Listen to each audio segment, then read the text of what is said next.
गुरुजी मेरे आपसे निवेदन है, आप जिस दिन कुरान के हिंदी वर्जन को पढ़ लेंगे हाँ तो मुसलमानों के बारे में मान्यता ही आपकी बदल जाएगी। जी जो मुसलमान दिखता है वो मुसलमान नहीं है सर। अच्छा जो मुसलमान है ही नहीं, जो दिखता है। फिर मुसलमान तो वो है जो अपने पड़ोसी को भूखा नहीं देख सकता। वाह। ईश्वर अल्लाह ताला ने कुरान के अंदर पढ़ा, कुरान के अंदर बताया है कि पड़ोसी नाराज में नाराज, डायरेक्ट उसने कह दिया सर। कुरान की एक आयत में है कि तेरा पड़ोसी नाराज में नाराज। जी अगर इस बीच अगर तेरा पड़ोसी नाराज है तो तू तेरे द्वारा किया गया पूजा पाठ वो मैं कबूल नहीं करूंगा, तेरे सर से ऊपर नहीं उठाऊंगा। मतलब मानव जाति की सेवा सबसे बड़ी सेवा सबसे बड़ी कुरान में ये आइडेंटिटी है। जी जी। कुरान जो है फिर क्या, फिर ये बकरों की बलि की प्रथा। इब्राहिम अलैहिस्सलाम ने जी जब उन्हें ईश्वर ने शैतान ने उनको भड़काया जी तो ईश्वर ने कहा कि मेरा सच्चा बंदा होगा तो मुझे नहीं छोड़ेगा। जी शैतान से कहा मुझे नहीं छोड़ेगा ये, जी जी आप उसके लिए बेफिक्र रहो, मेरा सच्चा बंदा है, मेरी इबादत करेगा। जी। फिर उनको औलाद पैदा होती है। हाँ इंसानी कल्ब के अनुसार स्वार्थी होता है इंसान। जी। जैसी औलाद पैदा हुई तो वो ईश्वर की आराधना में थोड़ा लापरवाही करने लगा, बिल्कुल भूल जाता है क्योंकि 60 साल की उम्र में जिसको बच्चा पैदा हो उसकी कितनी खुशी होगी। बिल्कुल बिल्कुल। तो उन्होंने उसमें लापरवाही कर दी। शैतान ने जाके ईश्वर से कहा हाँ कि ये ईश्वर देखा मैंने तुझसे कहा था इसको मत दे। हाँ लेकिन ईश्वर के नहीं, मेरा सच्चा बंदा है, वो आज है, आज कल आ जाएगा वापस। जी। सुनी नहीं आएगा तो उनके देख आएगा वापस। तो ईश्वर ने आप इब्राहिम अलैहिस्सलाम को ख्वाब में जो है एक बसारत दी कि ए इब्राहिम कुर्बानी, कहा कुर्बानी हाँ शब्द कहे तो इब्राहिम अलैहिस्सलाम ने उस वक्त के हिसाब से 100 ऊंटों को जुबा कर दिया, कुर्बान कर दिया। 100 ऊंटों को कुर्बान कर दिया। तो अल्लाह की तरफ से कुर्बानी, कुर्बानी का मतलब होता है अपने लिए किसी चीज का त्याग कर देना। कुर्बानी का मतलब ये नहीं जानवर को काट देना। अच्छा। अपने लिए त्याग कर देना किसी चीज का, उसका नाम कुर्बानी। अपनी बुराइयों का त्याग कर देना। हाँ। तो फिर इसके बाद ऐसे करके 3 दिन तक उनको ख्वाब आए।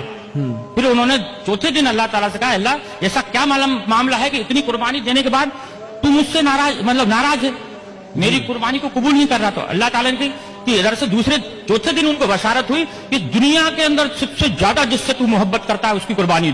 अच्छा। तो अब उन्होंने फिर अपनी पत्नी से कहा कि अल्लाह की तरफ से ऐसा आया है कि कुर्बानी मांग रहे हैं। फिर अल्लाह ताला ने उसकी बीवी ने समझाया, आपकी बीवी ने समझाया कि आप सबसे ज्यादा किससे मोहब्बत करते हैं? तो लगे कि मैं अपने बच्चे से मोहब्बत करता हूं। तो उन्होंने कहा कि आप इसी की कुर्बानी मांग रहे हैं। अच्छा। ईश्वर उनसे कुर्बानी मांग रहे हैं। जी जी। तो फिर आगे ये होता है कि ये बात दोनों मियाँ बीवी करते हैं। तो इस्माइल अलैहिस्सलाम जो रहते हैं वो सुनते रहते हैं। 5 साल की उम्र होती है उनकी जी। 5 साल का बच्चा थोड़ा समझदार हो जाता है। ठीक है। और आप तो नबी थे इस्माइल अलैहिस्सलाम। जी जी। तो ये बीवी से कहते हैं कि इसको नहला धुला के कंप्लीट करना और इस एक रस्सी कपड़ा और छुरी मेरे झोले में रख देना, इनको नहला धुला के मैं घर में कुर्बानी करूंगा तो ये रोएगा गड़गड़ाएगा, तुम्हारे भी आंसू बहेंगे, इसको मैं जंगल में ले जाकर कुर्बान करूंगा इसको मैं। जी जी। तब इब्राहिम इस्माइल अलैहिस्सलाम को सुबह देखते हैं, उठ के देखते हैं तो इस्माइल अलैहिस्सलाम पहले से तैयार है। जी। उनको हो सकता है जल्दी नींद खुल गई होगी इसलिए जो है खुल गई इनकी। जी। जब ये आगे जब उनको जंगल में लेके जाते हैं, जब उनके हाथ पैर बांधने लगते हैं तो इस्माइल अलैहिस्सलाम ये कहते हैं कि अल्लाह ताला अब्बा जान आप अपनी आंखों पे पट्टी बांध दो। जी। क्योंकि ईश्वर ने यानी अल्लाह ने एक उनके ऊपर शर्त रखी थी कि इब्राहिम अगर तू अपनी औलाद की कुर्बानी देगा तो तेरी आंखों से आंसू का अगर कतरा भी गिर गया तो मैं तेरी कुर्बानी को कबूल नहीं करूंगा। अब बताइए सर। जी जी। एक तो शर्त लगा दी बेटी की कुर्बानी की और आंसू की। उसमें फिर आगे जाके जब वो पट्टी बांधते हैं, हाँ। पट्टी बांधने के बाद में उनको ऊपर जब छुरी फेरते हैं, जी, जब छुरी फेरते हैं तो छुरी चलना बंद हो जाती है। अच्छा। क्योंकि छुरी भी दुनिया के अंदर ईश्वर की मोहताज है। दुनिया के अंदर कोई भी मैं आप दुनिया की हर चीज ईश्वर की मोहताज है। ठीक है। वो ईश्वर जब तक किसी चीज को आदेश नहीं देगा उसकी हिम्मत नहीं है कि वो उस पर किसी चीज पे चल जाए। जी जी। फिर जब वो जबरदस्ती फेरते हैं तो मैं की आवाज आती है सर। ये सब किताबों के अंदर लिखा है। जी जी। मैं की आवाज आती है तो देखते हैं कि मेरे बेटे के अंदर से मैं यानी घमंड, अभिमान। कुरान का मैं अगर लिखा है मैं का मतलब होता है घमंड। जी। तो मेरे बच्चे के अंदर से मैं की आवाज आई। तो वो जब कपड़ा हटाते हैं तो देखते हैं कि एक जो है भेड़ का बच्चा है जो नीचे पड़ा हुआ है और इस्माइल अलैहिस्सलाम दूर खड़े हैं। अच्छा। सिर्फ ईश्वर की परीक्षा थी वो।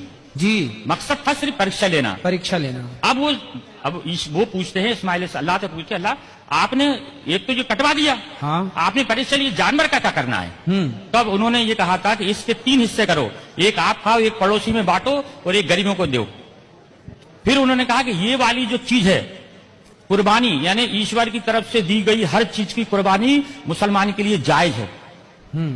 तो उसकी इस चीज को, उस घटना को याद करने के लिए लोग बकरा ईद पे कुर्बानी करते हैं। बकरा खाना मकसद नहीं है, हाँ। या बकरा काटना मकसद नहीं है जी। मकसद है सर सिर्फ उस चीज को याद करना कि अब बाप ने अपने बेटे की कुर्बानी सिर्फ ईश्वर के कहने पे दी, ये मकसद है सर।